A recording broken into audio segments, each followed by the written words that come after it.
what's up? Welcome to the Two Goat Show. We're your hosts, Mariah and Steph. Steph, what's up? Happy Thursday. How you doing? Good to see you. Happy Thursday. Happy almost game day. It is time. We're excited. We're pumped. Um, yeah, looking forward to the show, talking about this matchup and all the crazy things that people are saying about the hmm 49ers. Yeah, finally, man. It feels like, like it has been forever, if you really think about it, since the 14, we've seen the actual whole team, Purdy and the whole gang play. And man, we only have a couple more days left. So almost there, almost there. This week has brought on a lot of um I would say trash talk, but it's It's one sided.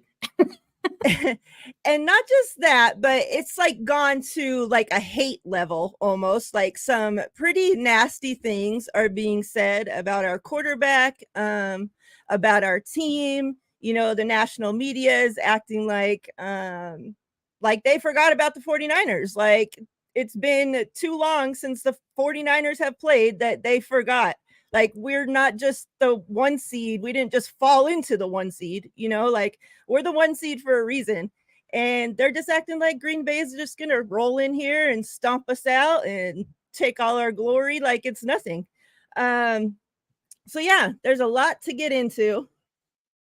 Um, Before we get into all that, though, I just kind of want to get your thoughts, like sum up what you thought of this last weekend of playoffs, because I haven't talked to you, I haven't heard what you think of Dallas getting kicked out, the Eagles, the Rams, all these teams that kind of made our path a little bit smoother, I think, on the way to the Super Bowl.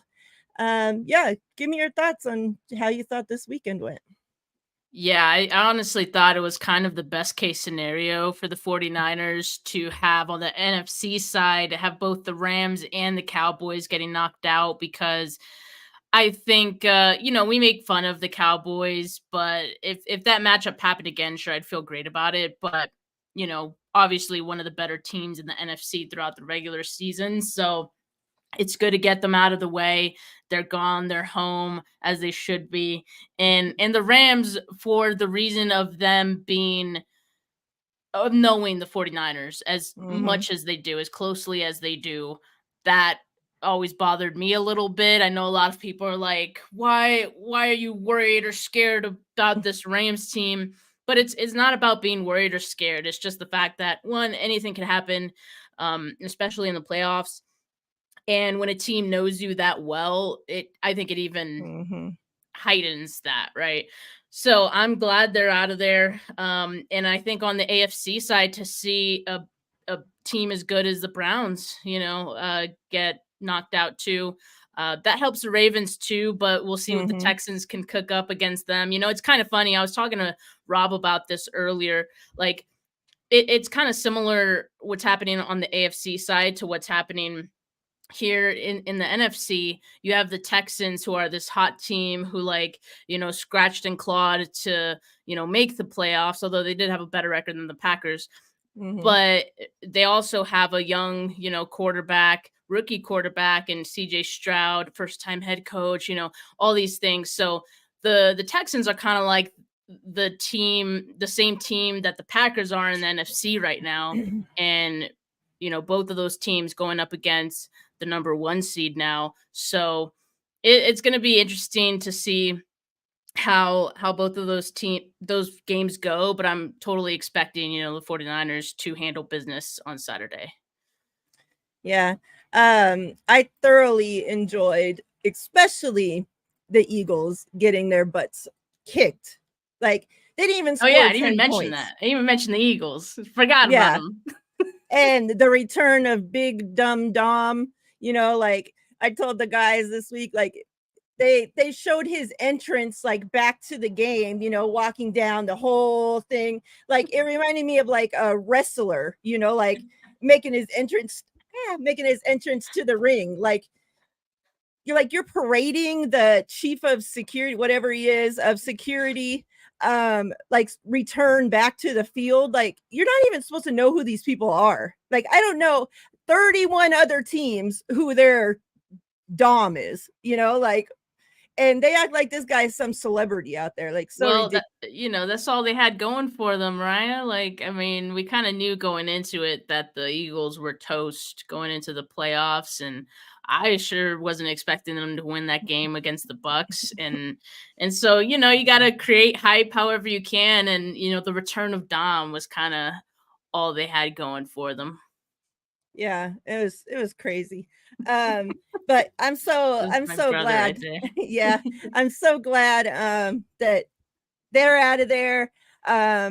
Crazy that the score for the Cowboys Packers game doesn't tell the whole story, of course, because the Packers literally from the very first drive took control of that game, and the Cowboys only started scoring at the end once the Packers took all their starters out. And the fact, I keep saying this, the fact that Kyle said in his presser that they already started planning for the Packers when it was the second quarter of that game because they already knew the Packers were going to win. Like that tells you all you need to know about that game. So yeah, I thought it was a great weekend of football, especially that we got to sit back, relax. It was stress-free, on our part for, we didn't have to worry about our guys going home. And then we got to see the other tops of the NFC, that's what the media says, of course, get sent home by, these other teams. Like, and then the AFC, like you said, the Texans, and I'm rooting for the Texans, obviously, with D'Amico being there. Like, I'm a D'Amico fan. I hope he does great. Like, it's so awesome to see what they've done in just 1 year. This is still his first season of being there. It's crazy. But he got those guys, they're bought in, they're playing hard, shit.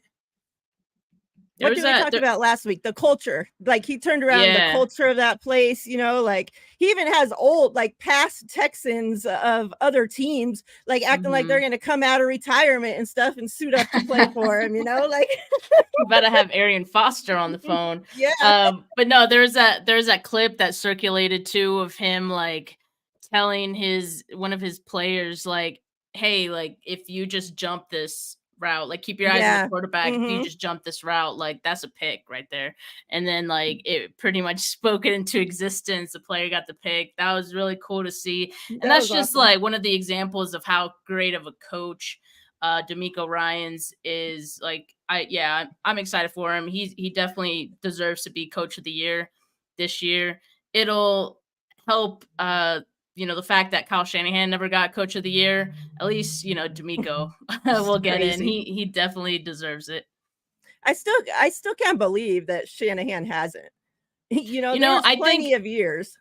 There's been a couple of years, and I honestly think like last year was probably because of that year being like so unique and such a anomaly, you can say. I think that was probably his last chance to get it. But otherwise, like it usually goes to coaches who are in their first year or have like some dramatic turnaround. So I think Kyle Shanahan's past that point in his coaching career, unless something crazy happens. But yeah, man, it is pretty crazy. What's up, chat? Hope everybody's doing great. Miss Debbie, good afternoon. Blessings to you as well. Hope you are wonderful. She says, hashtag time to take our sixth. And yeah, I feel like I said before, we talked about those games, like with those teams going home, I feel like our path kind of just, of course, I don't take anybody lightly. It's the playoffs, right? So every team here is good. But I feel like those teams, and I wasn't scared to play any of them, but like you said, the Rams know us so well. There's only so many times you can beat the same team. I feel like once you keep, like they already got this last game, which I don't think really counted, right? But that the game that they beat us before is the game that mattered in the playoffs. So, anything could happen. And then the Philly game, obviously we saw them show up. They're in shambles, right? But those two teams hate each other. Like they probably would have shown up even harder to have to play the 49ers. So you never know what could happen. Dallas, the playoffs, yeah, we smoke them during the regular season, but when we play them in the playoffs, like I feel we win, right? But I feel like those games are always close. It always comes down to Dallas doing something stupid at the end for us to win, you know? So it's like, you never know. Like you said, you never know what can happen. I feel like we have a much smoother path there. But the 49ers ultimately need to show up regardless who's on the other side and take care of business. Let's talk about all this hate for especially Brock Purdy. Some things came out. Let me pull it up. Actually, somebody had brought it up, and this was the most recent thing that I saw right before we went live. Oh, yeah. And Amy Trask says, I saved it here. I don't want to misquote her dumb shit. So let me pull up the right thing here. Yeah, don't make her look any better. Yeah. So Amy Trask, she's a former Raiders exec. She says there's 4 games. She's talking about, you know, the rest of the games that are left in this weekend of the playoffs. She says there's 4 games, 8 quarterbacks. There's 7 terrific quarterbacks and Brock Purdy.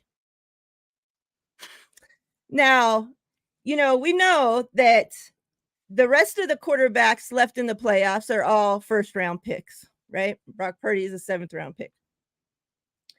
She said during the rest of the clip that because the person interviewing was like, well, what don't you like about Purdy, you know? And she's like, it's not that I don't like him, but he has a great surrounding cast, great offense, great defense, you know, and like she's like, he's just not like special like those other quarterbacks, pretty much. And it's like, why? Because Goff special? Yeah, they're all terrific quarterbacks except for Brock Purdy. Like, and because he's not on the level as those other guys, she said. So, like, I don't understand like how this hate is it because they're all first round picks and he's just like some scrub that was drafted in the 7th round, and people that don't actually even probably haven't even watched a 49ers game this season are going to just use that as what they call, like, have these people even actually watched Brock play? Like, that's what I don't get. You know, there's still the thing going around about, you know, he's just another Jimmy Garoppolo, right? And it's like, you couldn't have ever watched him play a game if you're comparing what he's doing for this team to what Jimmy Garoppolo did. Did she say she's Jimmy Garoppolo? Like, no, she hasn't. Oh, no. okay. No, okay. I'm just saying, you know, in general, there's still people saying that.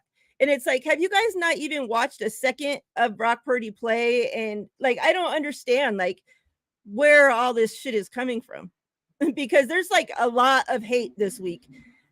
And like, I would say 95% of it is directed at Brock Purdy. Yeah, and it's so weird because Brock, on the other hand, is this very like humble, likable player.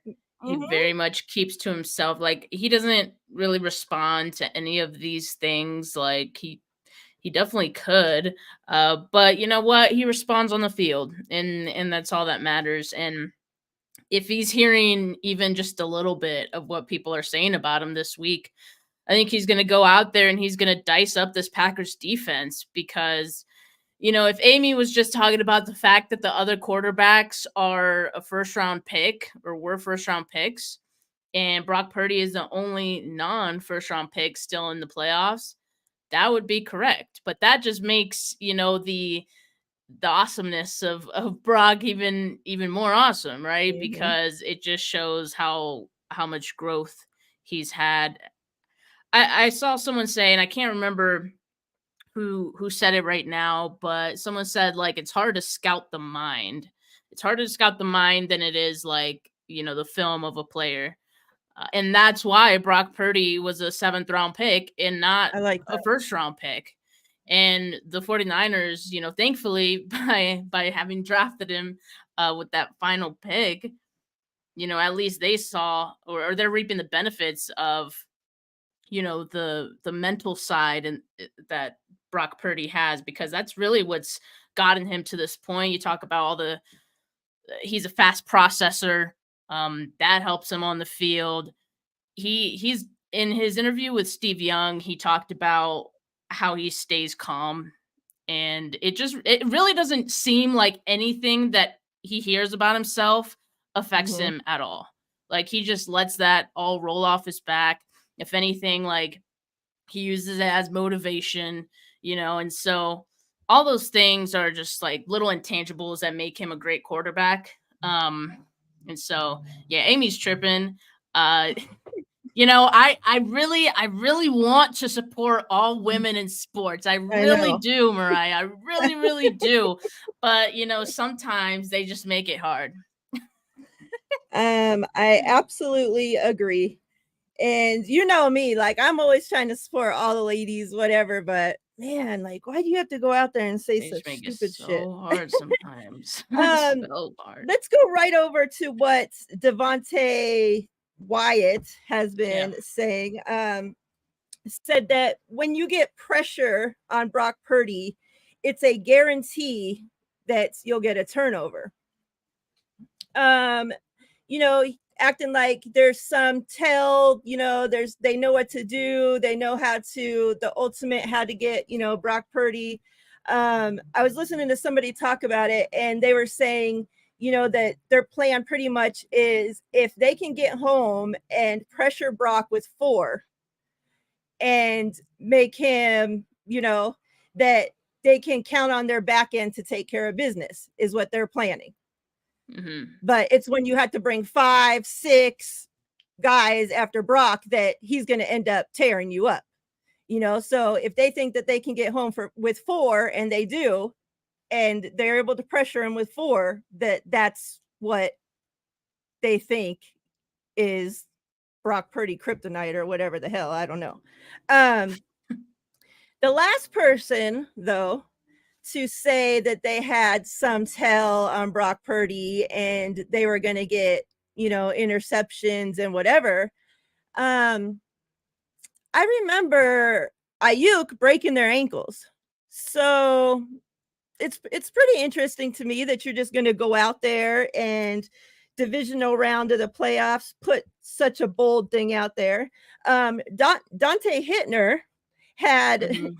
put out a tweet last night, and said the Packers, and he tags the Packers front office, coaches, and players can't be pleased with Wyatt's comments. Your mouth wrote a check that your ass can't cash. I mean, it's Thoughts true. on this whole situation? I mean, it's true. What isn't true though is what, Wyatt said. He was pretty much alluding that if you just pressure Brock, that's your answer to getting more picks. I was talking with Rob about this earlier, and Rob pointed out the Packers just have 7 interceptions all season. So suddenly they think they're going to be raining interceptions or bringing them in, just because they're facing Brock Purdy. Brock Purdy had the same amount of interceptions that Jordan Love had this season. And Brock Purdy had the highest passer rating in the NFL over the last 10 weeks when under pressure. And since week 10, he's number 1 in yards per attempt, number 1 in completion rate under pressure. So I really don't know. Like, were they only watching the Ravens film? I'm not really sure, because I saw a Packers fan, this past week, and he's actually been posting a lot of nonsense this entire week. So at this point, I think he's just trolling everyone. But he posted a bunch of clips from like the Ravens game saying, if you just take away the screens and you force Yeah, Brock I Purdy saw to that. throw, this is what happens. And it's like, man, if you're just watching the Ravens game, I keep saying this, so sorry if I sound like a broken record to the people who have been watching my show. But I got news for you. You aren't the Baltimore Ravens. You don't have their personnel. You don't have their coaching. And quite frank, like there's no way they're gonna run that same game plan and it's gonna work because they don't have the players to do it. Right. So whatever the Packers think is going to happen as a result of, their defense, I simply don't see it happening. Just because they're not like that. There's been such crazy stuff. Like, not only are they not the Ravens, but we're not the Cowboys. That too. Like, don't Yeah. think that you're just going to roll into our house, and hoe us out like you did the Cowboys. It ain't happening. Like, our guys are ready. After, I forget what their coach said after they lost. Oh, he said that his team was nervous. Who said that? That McCarthy, that was the problem. He said that same exact thing when the 49ers sent the Cowboys home last year, that the team was nervous. An entirely different topic is that McCarthy should have been fired. Yes. And the Cowboys are crazy for keeping him around. Glad. But go on, Miriah. I mean, you can't the jokes write themselves. The jokes write themselves. But yeah, it's like your team's nervous to play in the playoffs at home against the 7th seed. Like, you were the number 2. If your team is nervous, you're telling on yourself. Yeah, like, why did you not prepare them good enough to be confident? Yeah, that's your job. Exactly. Oh my God. Oy vey. But yeah, like, I just can't believe that, like, and this is why I keep like going back to, it's like, have you not watched the 49ers play this season, or have they not played in so long that it's like a recency thing? Like, you can only keep so many games in your mind at a time. You haven't seen them in a couple weeks, so you forgot what they look like. We're the number 1 seed for a freaking reason. Like, and people are, oh, you got to watch out for Jordan Love and what he's going to do to the 49ers. I think it's exactly what you said at the beginning of the show. And I also said this in my show earlier, that one, like, the league and how people watch football, it's very much like recency bias or whatever. What have you done for me lately? Whatever like is happening right now is the only thing that people seem to remember. And for a lot of people who aren't 49er fans and who are just like fans of football, or just they only focus on their one team, and I admit, like, I only really focus on the 49ers. I watch other teams, but like for the most part, I'm really only paying attention to the 49ers. I watch national games, primetime games, but that's about it. You want to know what the 49ers last primetime game was? It was that Ravens game. So for a lot of people, that's kind of like the last memory they have of the 49ers. And they also think about this Packers team. The last image of them, the last memory of them, is them beating the number 2 seed, Cowboys. So that's how people are looking at this game. That's why people are forgetting. They're really forgetting, frankly, like how good the 49ers are, because it's been a while too since the 49ers have played like a meaningful game. And so on the other hand, the Packers are this like hot team. They have nothing to lose, all these things. Exactly how we feel about the Texans right now is like how a lot of people see the Packers right now too, on the other side of it. So, but at the same time, people are just forgetting how good the 49ers are. So they got to remind people on Saturday. And I think they do. I actually think the best case scenario for the 49ers was them watching this Packers team beat the number 2 seed Cowboys at home. You're prepared for that now. There's no excuse to think, you can't, that you can overlook any opponent. Like, you saw them just do that. So it's like, they're not going to catch, someone said, like, they're not going to catch anyone by surprise. They're definitely not going to catch the 49ers by surprise. And even if they did, like, let's just say the 49ers started this game off badly, they're not going to fold like the Cowboys did, because that's not the makeup of this team. The 49ers aren't worried, or they aren't what was the word that McCarthy used? Nervous. Nervous. They're not nervous to face the Packers. Like, this ain't your That wedding day. that means that means the Cowboys lost before they even like stepped onto that field. If they were nervous, they lost from the beginning, and that makes the game and what I witnessed make a lot of sense because yeah, they did look like a nervous team, and the Packers, smacked them in the mouth right off the bat, and they couldn't do anything about it because clearly it was what they expected to happen. Yeah. So that's just not going to be the way that it works with the 49ers on Saturday. And again, I just think they're going to set the tone early and they're going to make a statement. Yeah, and if for whatever reason the 49ers didn't already know, they just watched, they were there at the, a lot of them were there at the 49ers facility watching the game together. And they just watched the Packers go into Dallas and send the number 2 seed home. So it's not like they're just going to take them lightly, right? They're not going to, they're going to be damn sure, to not let them come into their house and send the number 1 seed home. So I think that a different 49ers, not a different 49ers team, but a juiced up, ready to go, ready to prove something 49ers team is definitely going to show up. But I also think that team shows up either way. Like, I don't think that it takes all this trash talk, all this hate on our quarterback, all this BS that's going on this week to get them juiced up. But hey, any little specks of motivation that you can sprinkle on top, the cherry on top, sprinkles, go for it. I'm all for it. Let's dangerous flip, game they're playing. Yeah, let's flip around to some good things about our team. Some news came out yesterday. I think it was yesterday. Yes, Trent Williams was doing a press conference. And they were talking to him about, how he's in his 11th straight Pro Bowl as a tackle, pretty awesome. There's only a couple other tackles that have been to 11 straight Pro Bowls.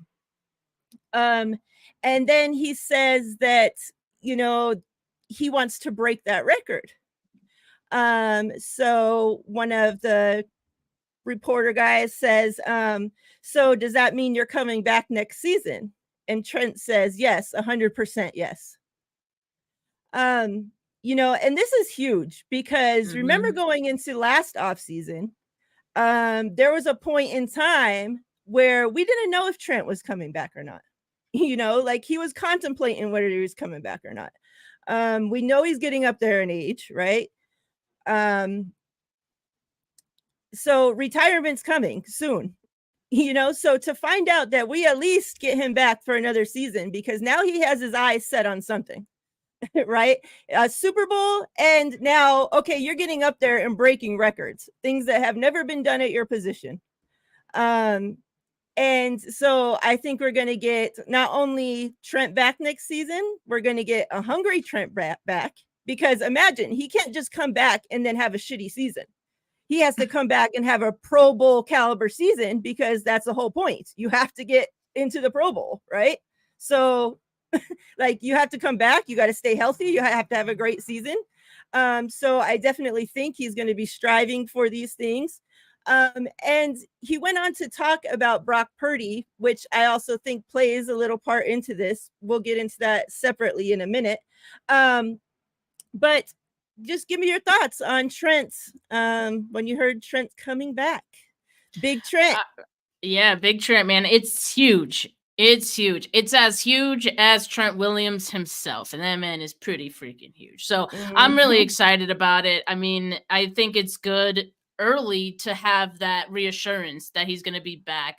Like, it's one thing if he's coming back, but then he tells us like, a week before the draft or something like that. Like, I'm glad someone asked, and I'm glad that, he gave us that answer early, and he seems pretty confident about it. So that's great for this team. 100%. And so I'm glad too that he has like other motivators besides, just playing or just getting a ring, which is, already a good motivator, but it's also a very long-term goal, right? To get a ring. So not a lot of players, when they're at this point in their career, always feel that it's worth it to put their body through it again. But he has other motivators. You mentioned the Pro Bowl thing. You mentioned he wants to play till he's 40. So it's good that he has multiple factors. And you mentioned even Brock Purdy. Like, yeah, that very well could be a reason too why he's feeling like, you know what, we could probably run this back kind of thing. So it's big for the team, and I really hope that they also look at drafting his eventual replacement in this upcoming draft in April, because then not only can you then afford to develop, said replacement, but who better to develop him than Trent Williams himself. So I'm definitely going to be eyeing that. It's supposed to be an offensive line heavy draft. So I think it's the perfect time for the 49ers to do it. And I hope they do. Yep.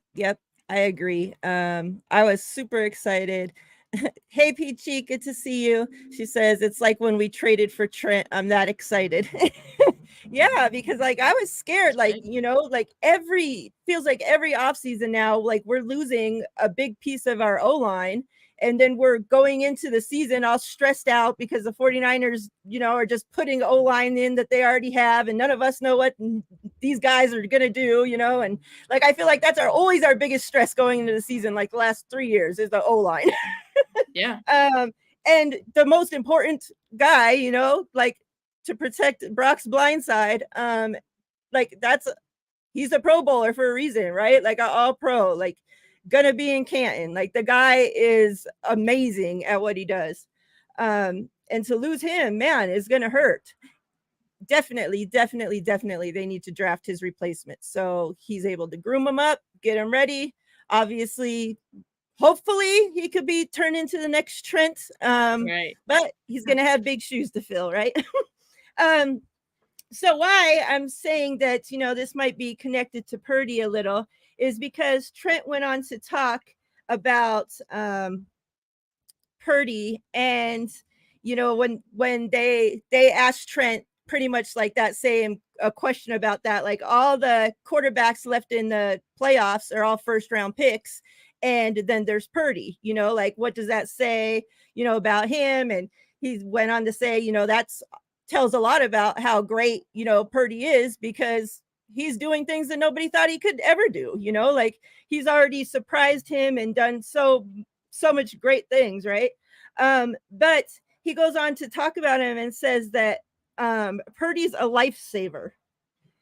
He says, like I said, we hit the lottery. He's a good player. He's an even better dude. He's an even better person to be around, even better teammate. I'm super proud of him.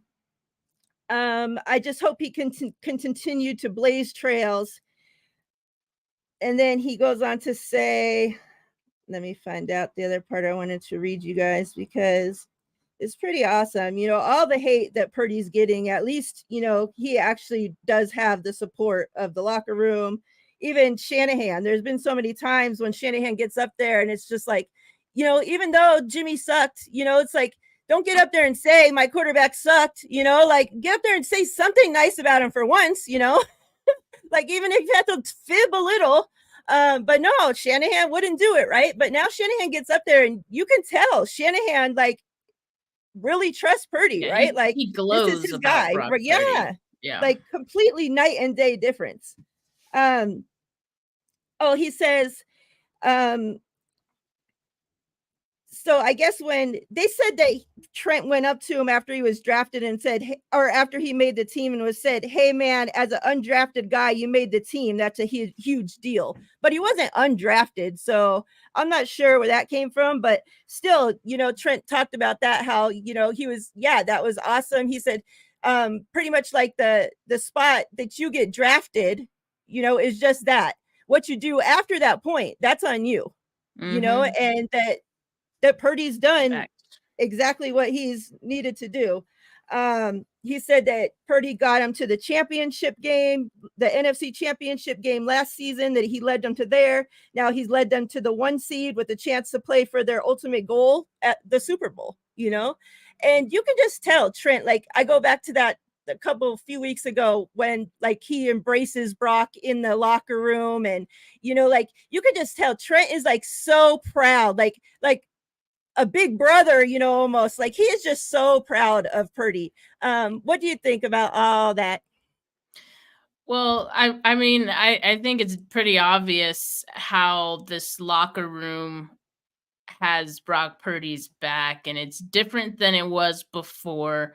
I think it, just based on the things they say about him, it's not these cliches, and it's like concrete stuff that we have seen ourselves.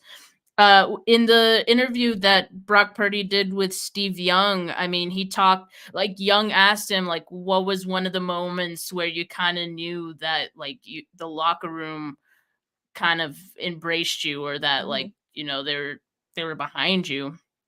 And he said like it's been like at different points, different moments that he's kind of felt that. But I think he said in his first start, I think it was against it was either in his first start, or when he was playing with the Dolphins, against the Dolphins, that Trent went up to him, and I forget what he said, but he noted that as one of the moments that he knew like, okay, Trent, like, and that's big for Trent, a veteran who's an all pro, who's obviously like one of the pinnacles of that locker room, to have your back that soon. It's like, okay, cool, like I'm doing something right, Mm-hmm. kind of thing. So I think it was big. It's obviously big to have the support of the locker room, in the way in which Brock has. Like, you need that.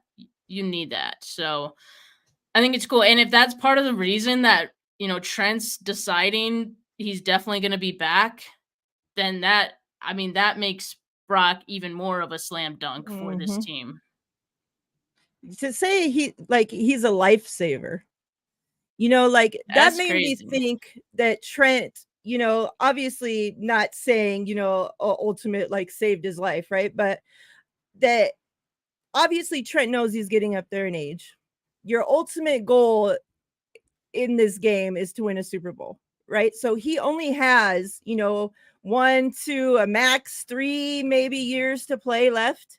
Hmm. And if he knew that it didn't appear to be a great path to win a Super Bowl with the last quarterbacks that were here, and now that Brock's on the team, they see a difference, and he feels that that path has grown, and now he's willing to put his body through everything that he has to put it through in Yeah. order to play a couple more years.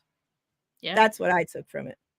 Now Yeah. I could just Yeah. I like mean, pull that out of my ass, but I mean, I'm sure there's a lot that goes into deciding when you're up there in age, and you have like a Hall of Fame career already, and you feel like you can walk away.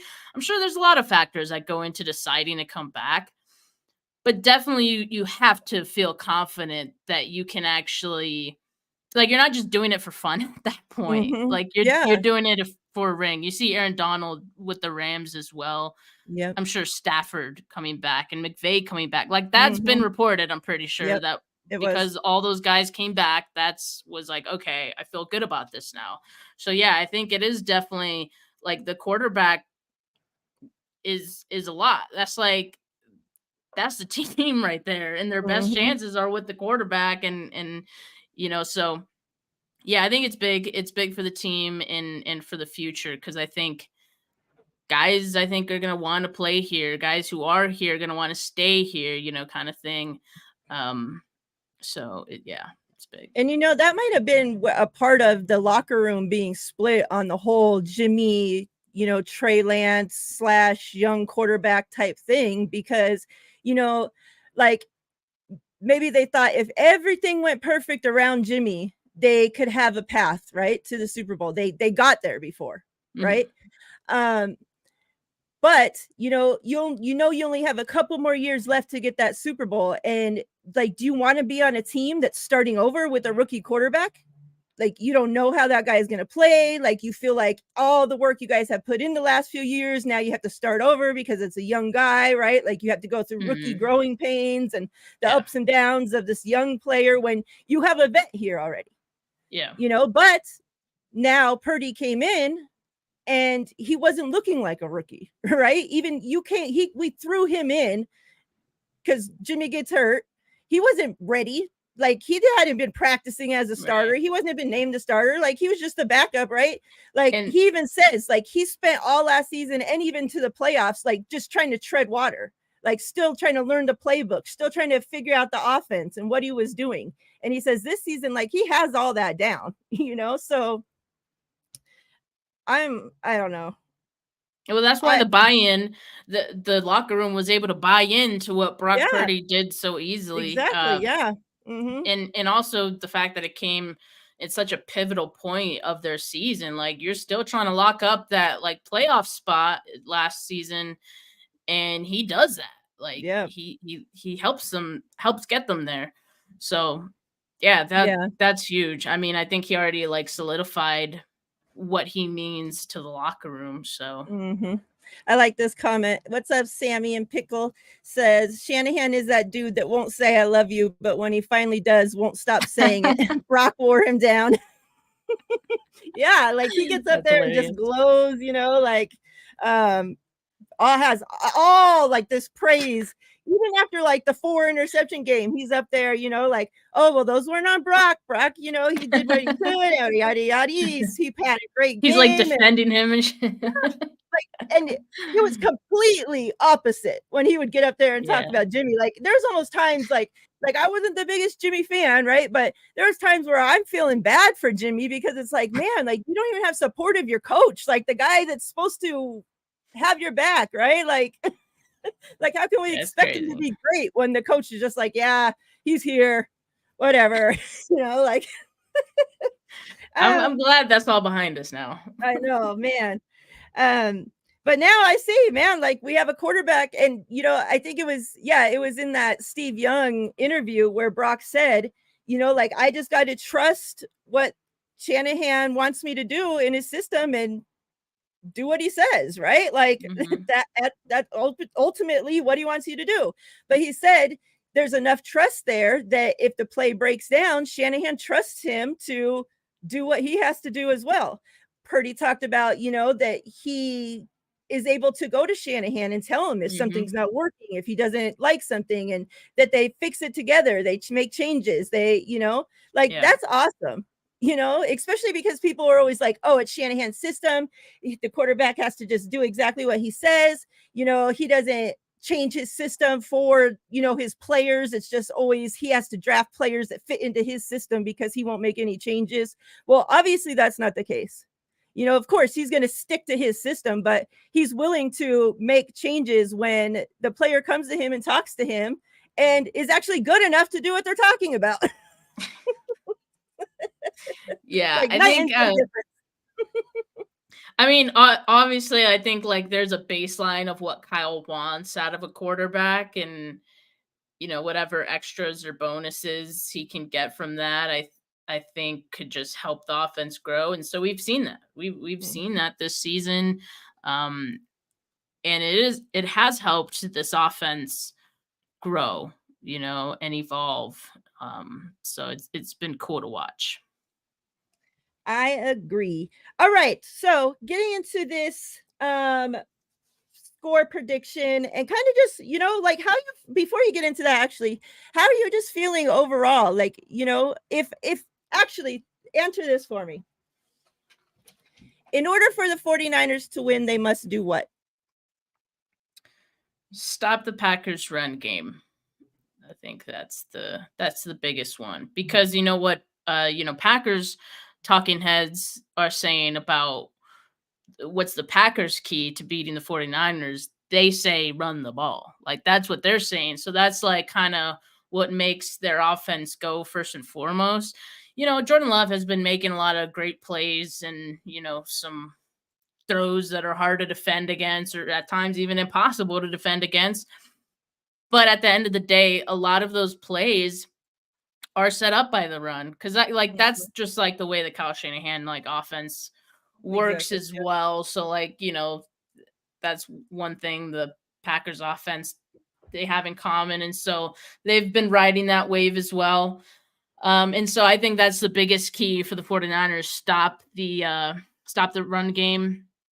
And on offense, like, I'm hanging my hat on the fact that the 49ers offense is simply better than this Packers defense is. It was impressive what they did against the Cowboys, like, no doubt. But that's a different offense, and I don't respect that offense and Mike McCarthy as much Mhm. as I do like Kyle Shanahan and Shanahan being able to like adjust. The Cowboys didn't adjust to anything like all No. game. Like they had one game plan, and the moment it didn't work, it was like, ah, shit. Well, I guess we're going home, kind of thing. And I that's think just at simply not. halftime, they were already making their Cabo reservations. So that's definitely not going to happen with the 49ers. And like, I just think there's so much to be accountable for with all the different playmakers. And like I said, the Packers, even with a good game plan, like they just don't have the personnel, I don't think, to stop the 49ers. At least not all of them. So yeah, my score prediction is 34-22. I think the Packers, like I respect their offense enough that I think they're definitely going to be able to get some points up on the board. Yeah. And I think that's a big win. Like that's a win by 12 points. So the 49ers would cover the spread, and then Yeah. also it just, I think the Packers would also make a last attempt at getting some points. So, maybe they have uh I guess they would have 15. Like how would I get to 22? Maybe that's a scoregami. That maybe I made my score prediction too impossible. Let me. Okay, well, 22. I've seen scores like that, so Yeah. I'm gonna stick with it. Weirder shit has happened. Yeah. So no, I'm gonna stay with it. But yeah, I think it'll come with like a last minute garbage time, score from the Packers. But at that point, I think the 49ers would have already stamped their ticket to the next round. Yeah. Sim says, what's up, Sim? Says, take away the play action and force Matt LaFleur to go into his drop back game, which isn't very creative.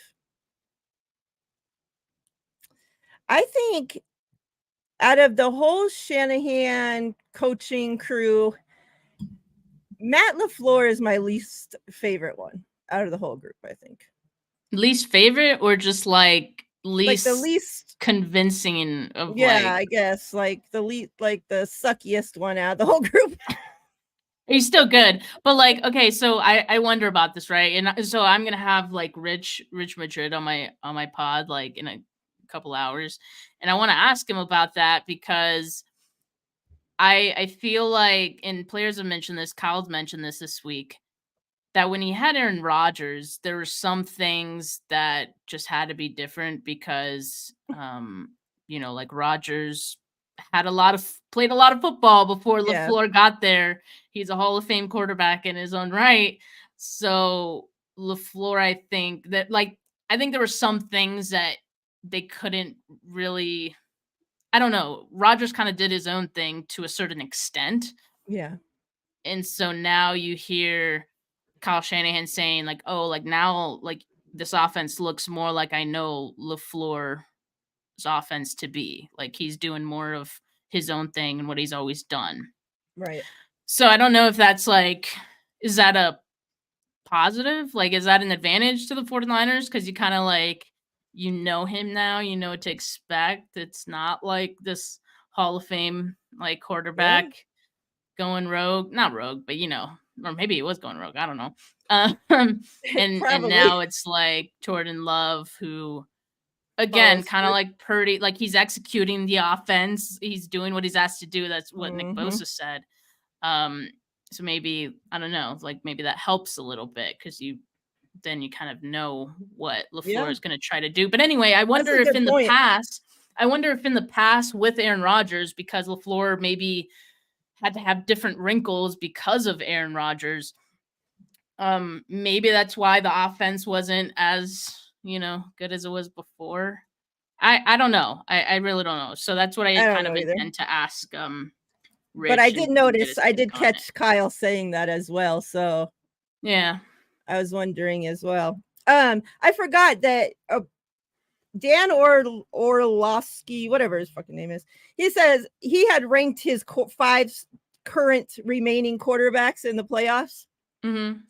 His list is number 1, Lamar Jackson. Number 2, Josh Allen. Number 3, Mahomes. Number 4, Baker Mayfield. Number 5, Jordan Love. Where's Brock? Out of was the he top unranked? 5.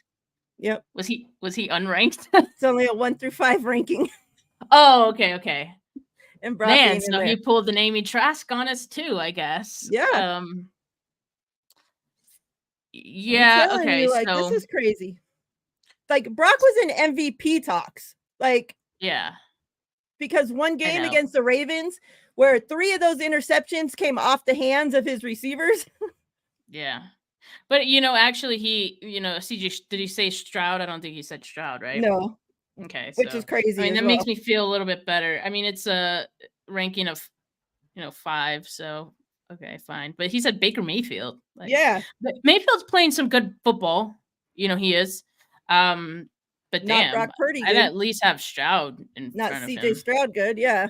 Like, what? That's crazy. Yeah, I mean, MVP talks and offensive rookie of the year. Like, yeah, that's crazy. crazy. I mean, at a certain point, we just have to pick and choose which takes we want to ignore, because some are just like so, ridiculous. At the end of the day, it's just someone's opinion. I mean, yeah, I have some shitty opinions too, but I'm not on air, I guess, like on national television to talk about it. So that's true. And we're not making $60 million to talk about it either, So let's talk about these remaining, just what you think, what's going to happen with these remaining games this weekend. Obviously, we know the 49ers are going to win, but what if the Texans-Ravens game? Do you think the Texans end up pulling it off, or you think Ravens send them to Cabo? So Marlon Humphrey's is going to be out, but they're going to have Mark Andrews back. That's pretty big.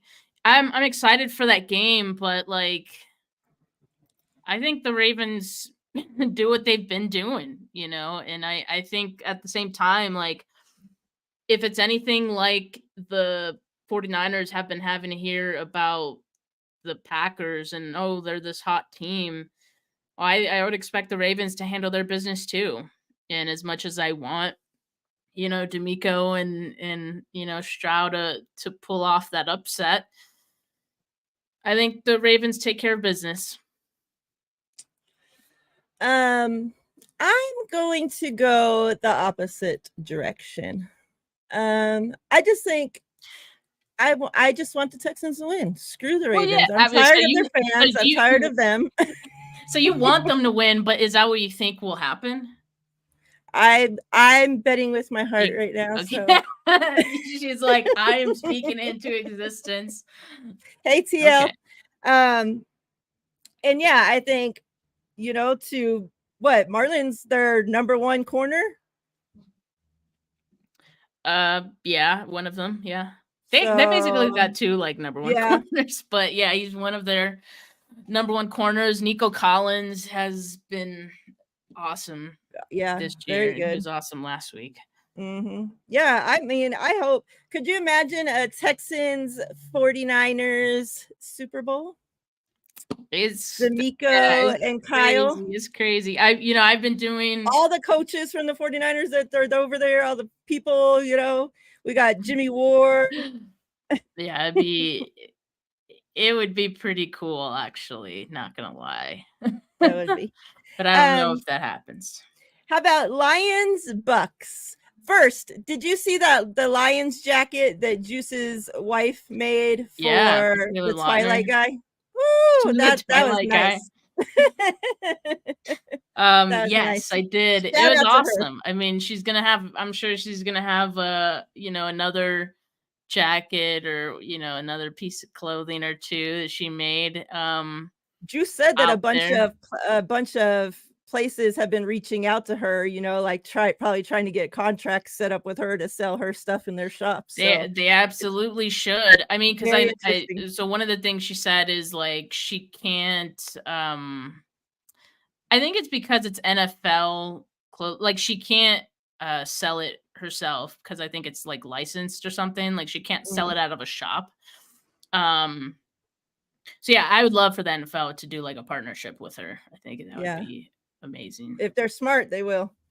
Right? Exactly. Especially that to have, I know a lot of people don't like Taylor Swift and they're sick of hearing about her, but to have her wearing that like was a huge thing because she's such a huge thing, a huge person worldwide, She not got just here in the she got United like States.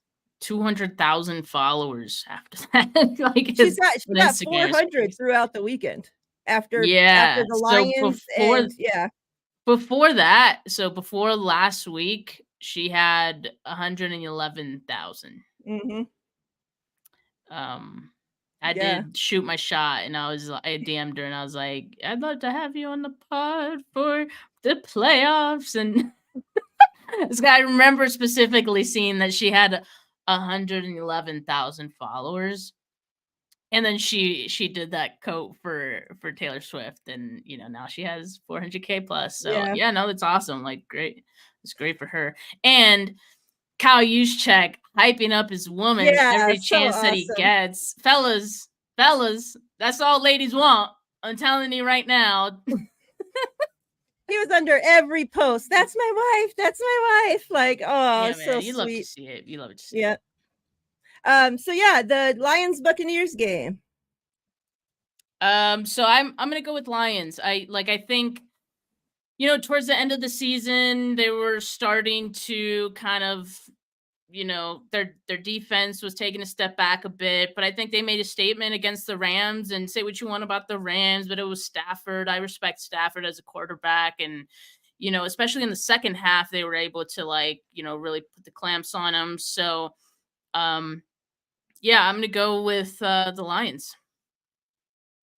I agree. I'm going with the Lions as well. The Buccaneers, like, I don't know. I don't know if it's Baker or I really wasn't convinced of the Buccaneers when Tom Brady was a quarterback either. Like, I don't know. Like, they just, even though they won the Super Bowl, right? Like, it just thinking about them, like, it's not like ooh, that's a scary team, like their wide receivers are great, but like they drop passes in the most crucial moments.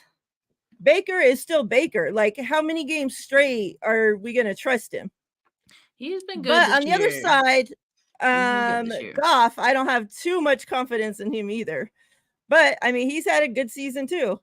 I He's just he's think he's having that Jimmy Garoppolo 2019 season. That's what he's having. I agree. I don't know. I like the Lions story, more than the damn Buccaneers. So I'm going Lions. Screw them. Chiefs Bills. I think this is going to be, besides our game, this is going to be an awesome game. Bills have lost to the Chiefs in the playoffs a bunch of years now, but normally the game's in Kansas City. This year, Buffalo Bills are home. We know that the Bills they're hot as of like the last handful of games. Have been playing really good football. Kansas City hasn't been Kansas City of old. However, in the playoffs, all bets are off. Like, you got Andy Reid, you got Patrick Mahomes. They can seem to always make shit happen.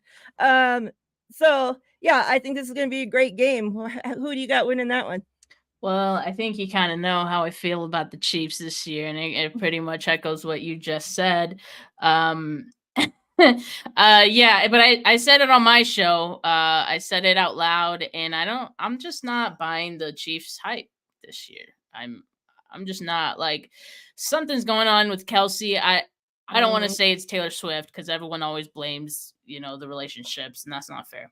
But He's not making drop balls. He's not. I don't know. He's just not as dominant as he was before.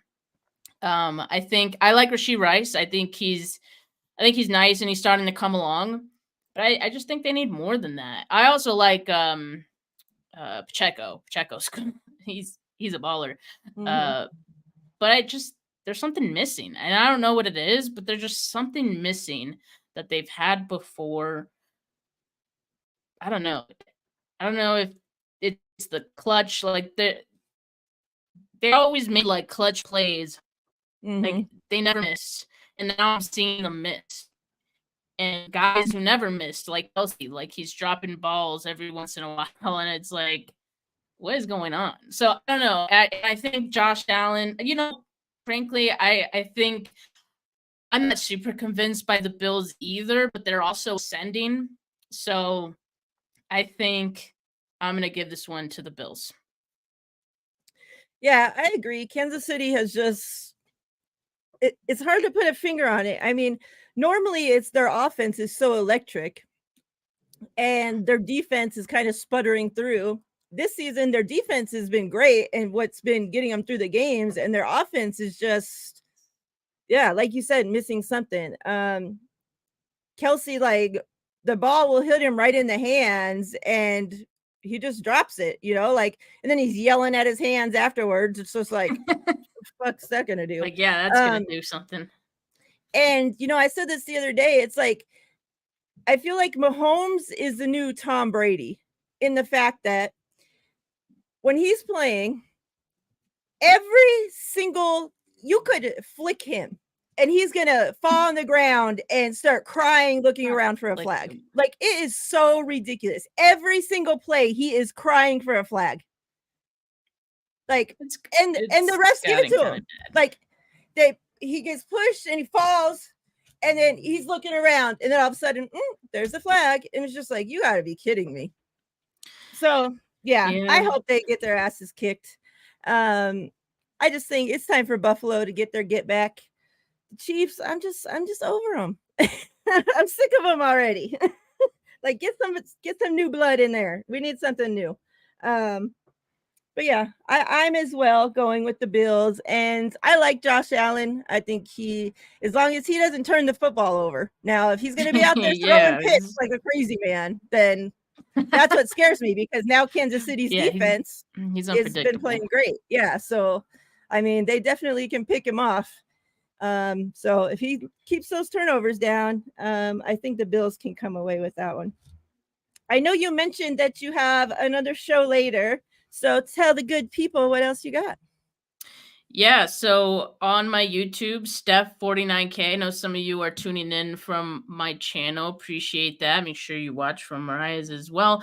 But on my channel at 6 p.m. Pacific time, I'm going to be having Rich Madrid, noted film enthusiast, and he writes about the 49ers and the Packers. So that's why I thought he'd be the perfect person to have on the show. A little bonus episode for the playoffs, so look out for that.